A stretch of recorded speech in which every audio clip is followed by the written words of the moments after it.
नमस्कार दोस्तों, क्या हाल चाल। सब बढ़िया, मस्त मौज बहार। आइए थियोरेटिकल चैप्टर के अंदर थर्ड बुक में फाइनेंशियल स्टेटमेंट एनालिसिस में हमने ये सीख लिया था कि फाइनेंशियल स्टेटमेंट सेक्शन 2 सबसेक्शन 40 के अंदर सेक्शन 2 सबसेक्शन 40 में क्या बताया गया है कि फाइनेंशियल अकाउंटिंग के अंदर क्या क्या इंक्लूड होता है। Balance sheet, statement of PNL, notes to account और बताओ सीएफएस और statement of change in equity. 5 बातें हमारी इंक्लूड हुई है, जिनमें 4 बातें तो आपके कोर्स में है ही।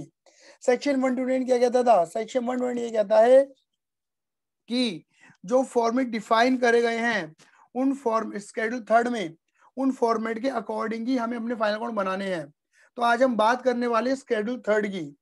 किसकी बात करने वाले मेरे बेटा जी? स्केड्यूल थर्ड की। स्केड्यूल थर्ड में 2 पार्ट होते हैं। एक हो गया आपका पार्ट नंबर 1, पार्ट 1, और एक हो गया पार्ट 2। पार्ट 1 में बैलेंस शीट का फॉर्मेट है। किसका फॉर्मेट है? बैलेंस शीट का फॉर्मेट है। Part 1 schedule third Indian company act 2013 और पार्ट सेकंड में स्टेटमेंट ऑफ पीएनएल का फॉर्मेट है। ठीक है ना, यानी कि इनकम स्टेटमेंट का और पोजीशन स्टेटमेंट का फॉर्मेट डिफाइन किया गया है पार्ट सेकंड कंपनी एक्ट 2013 में। आज हम जिस फॉर्मेट की बात करेंगे वो पार्ट सेकंड की बात करेंगे। मतलब पहले हम पार्ट सेकंड पढ़ रहे हैं क्योंकि हम पहले स्टेटमेंट ऑफ पीएनएल ही बनाते हैं, बाद में बैलेंस शीट बनाते हैं। तो आज हम पहले पार्ट सेकंड पढ़ेंगे, फिर एक वीडियो बनाएंगे पार्ट 1 के लिए। इन्हें एक शॉर्टकट से याद करने का प्रयास करेंगे। बात क्लियर हो गई? देखो कुछ नहीं है, स्टेटमेंट देखो मैं लिखता चला जाता हूं। ठीक है, स्टेटमेंट ऑफ पीएनएल, ठीक है ना, profit loss for profit loss of dash company का नाम for the year ended, for the year ended जो भी वो है डेट है, serial number, particulars, note number, notes तो अकाउंट के लिए, amount current year, amount previous year. देखो टेक्निकली फॉर्मेट तो यही होता है कि previous year current year amount. हालांकि जो हम बनाते हैं वो करंट ईयर वाला बना देते हैं, लेकिन बनते दोनों ही हैं। ठीक है, इसमें कोड याद कर लो, एक कोड याद कर लो। वो कोड क्या है याद कर लो। और बोलो सभी बच्चे, और बोलो, और पेप्सी, बोलो पेप्सी नहीं, और पेप्सी, और पेप्सी, PEFCC, और पेप्सी, तो दिला के बोलो, और पेप्सी दो, और पेप्सी दो, बोलो जल्दी जल्दी बोलो, और पेप्सी दो, और पेप्सी दो, और पेप्सी दो, और पेप्सी दो। याद हो गया? और पेप्सी दो। क्लियर है? आ जाओ लिखना शुरू करते हैं। इसमें ओ आर में ओ का मतलब हुआ, ओ का मतलब हुआ अदर इनकम, और आर का मतलब हुआ revenue from operation, revenue from operation. ठीक है ना, जैसे तुम क्या कहते थे, नेट सेल्स बोलते थे। ये नंबर 1, ये नंबर 2। नंबर 3 क्या आएगा इसका? Total revenue. टोटल रेवेन्यू का मतलब क्या हुआ? नंबर 1 और नंबर 2 को प्लस कर दिया। क्लियर है? मतलब एक जगह रेवेन्यू आमदनी इकट्ठा कर देता है, क्योंकि इनकम स्टेटमेंट ऑफ पीएनएल है, प्रॉफिट लॉस निकालना है। तो प्रॉफिट लॉस निकालने के लिए क्या चाहिए? इनकम और एक्सपेंस, रेवेन्यू और एक्सपेंस। रेवेन्यू लिख दिया पहले सारा, अब एक्सपेंस लिखेंगे। Number 4 expense. अब एक्सपेंस में ये जितना कोड है सारा एक्सपेंस का कोड है, ये वाला। ये रेवेन्यू वाला कोड था, रेवेन्यू, और ये सारा एक्सपेंस वाला कोड है। अच्छा जी, अब एक्सपेंस में लिखना शुरू करो। पी, पी का मतलब होता है purchase of stock in trade, यानी कि वो सारा गुड्स जिसका तुम व्यापार करते हो, purchase of stock in trade. E, employ benefit expense, अपने एम्प्लॉय को देने वाले जितने भी खर्चे हैं, चाहे तुम आज दे रहे हो या फ्यूचर में दोगे, मतलब retrenchment fund, provident fund, salary, wages, allowance, perks, जो भी तुम अपने एम्प्लॉय में दोनों एम्प्लॉय आ गए, जो फैक्ट्री में काम कर रहा है वो मजदूर भी आ गया, और जो ऑफिस में काम कर रहा है समझदार पढ़ा लिखा आदमी वो भी आ गया, मतलब हर दोनों ही एम्प्लॉय में काउंटिंग होती है यहाँ पर। वेजेस दे रहे हो, सैलरी दे रहे हो, सब यहाँ होगा। पीएफ दो, आज दो, कल दो, वो यहाँ होगा। कोई भी अलाउंस दो, बच्चों की पढ़ाई के लिए पैसा दो, इंश्योरेंस दो, जो भी तुम पैसे दे रहे हो, जो भी बेनिफिट दे रहे हो, जो भी खर्चा कर रहे हो अपने मिलेगा, सब यहां पर आएगा। एफ, एफ का मतलब होता है फाइनेंस कॉस्ट। फाइनेंस कॉस्ट यानी कि उधारी लेने के लिए जो भी तुमने खर्चा किया, यानी कि अगर मैं आज लोन लेता हूं तो मुझे समय के साथ साथ ब्याज भी देना पड़ेगा, तो ब्याज क्या हुआ, फाइनेंस कॉस्ट। कई बार लोन लेने के लिए स्टार्टिंग में हमें 2% 3%, जैसे अगर लोन हमारा 5 लाख का होता है ना मेरे बेटा, तो नॉर्मली बैंकों में क्या होता है, 5 लाख का 2%, 10,000 रुपये फाइलिंग चार्ज ले लेते हैं, यानी कि लोन अप्रूव करेंगे 5 लाख का, बट हमें रुपए कितने पकड़ाते हैं, वो 490 है। हमसे पूरे 5 लाख वसूल करेंगे, लेकिन रुपए वो 490 देते हैं, और विद इंटरेस्ट वसूल करेंगे। तो ये 10,000 भी जो हमारा खर्चा हो, ये भी क्या कहलाता है, फाइनेंस कॉस्ट कहलाता है। कई बार होता है ना कि कई बार तुम बजाज फिनसर्व के थ्रू, कंपनी है जो तुम्हें ईएमआई पे मोबाइल, लैपटॉप, कैमरा वगैरह दे देते हैं फ्री इंस्टॉलमेंट में, लेकिन वो कहते हैं हमारी मेंबरशिप ले लो 450 रुपए की।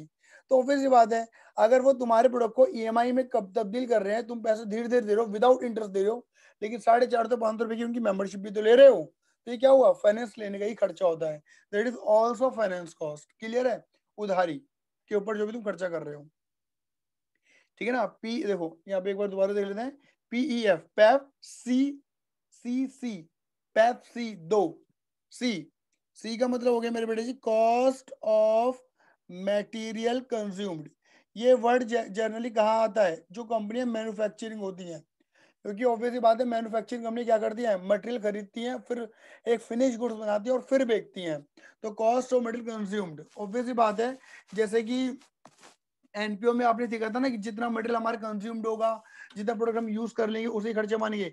समथिंग अब यही मान लो कि मान के चलो मैन्युफैक्चरिंग कंपनी के पास 1 लाख रुपए का रॉ मटेरियल था, कच्चा माल था, 10 लाख का कच्चा माल और खरीदा, 11 लाख का माल हो गया।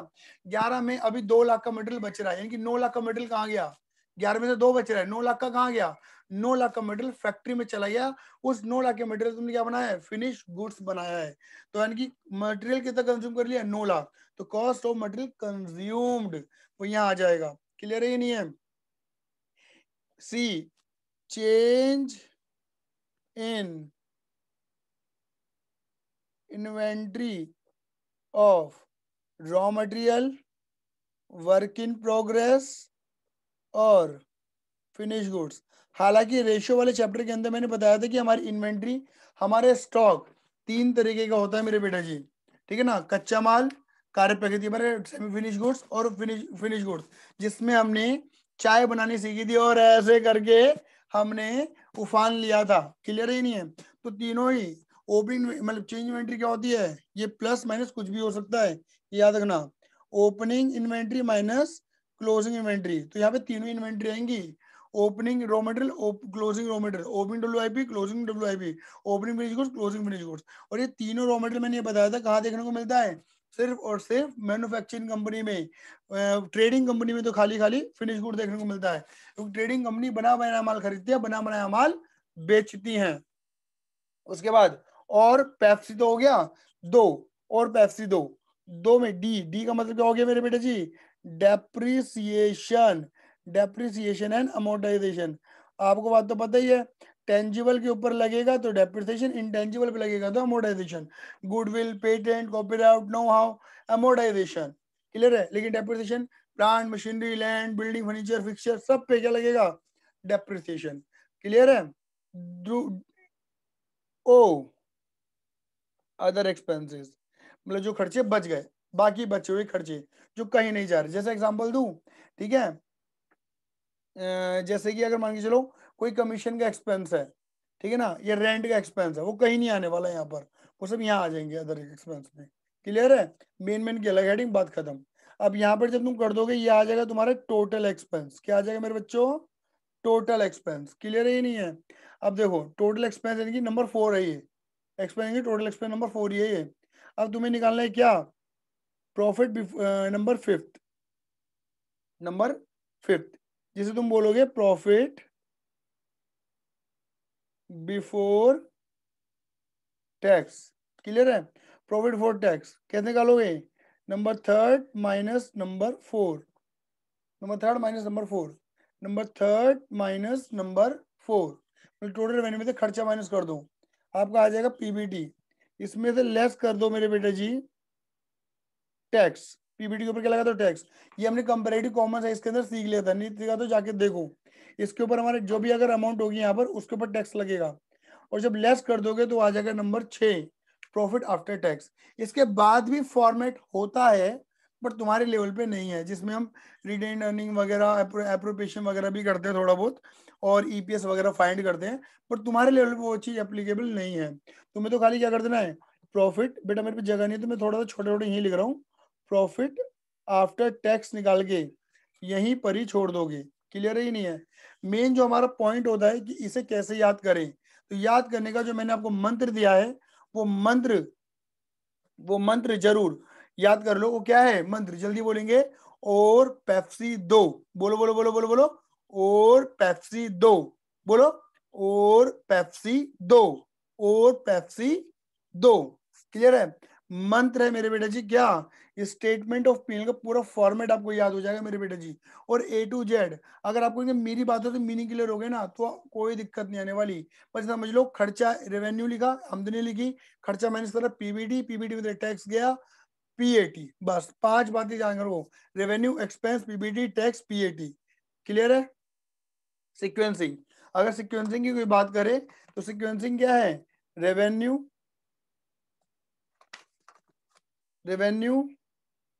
Expense, PBT, tax. क्लियर है? पीएटी। बस ये सिक्वेंसिंग है मेरे बेटा, देसी भाषा में बताऊँ तो मैं तुम्हें। क्लियर है? और ये सिक्वेंसिंग मैंने आपको कंपैरेटिव कॉमन साइंस में भी समझा दी थी। क्लियर है मेरे बेटा? मैं ज्यादा लंबी लंबी वीडियो नहीं बनाऊंगा इस थ्योरी की, बहुत छोटी छोटी वीडियो बनाऊंगा, लेकिन उन सारी बातों को कवरअप जरूर करूंगा जो इंपॉर्टेंट है। इनसे रिलेटेड 1, 9, 3 नंबर में तुम्हें क्वेश्चन आ सकते हैं। वैसे यहाँ से एमसीक्यू बेस पर क्वेश्चन आने के चांस बहुत होंगे। ठीक है, तो एक एक करके बातों को कवरअप करते रहेंगे, छोटी छोटी छोटी छोटी वीडियो को बनाते रहेंगे।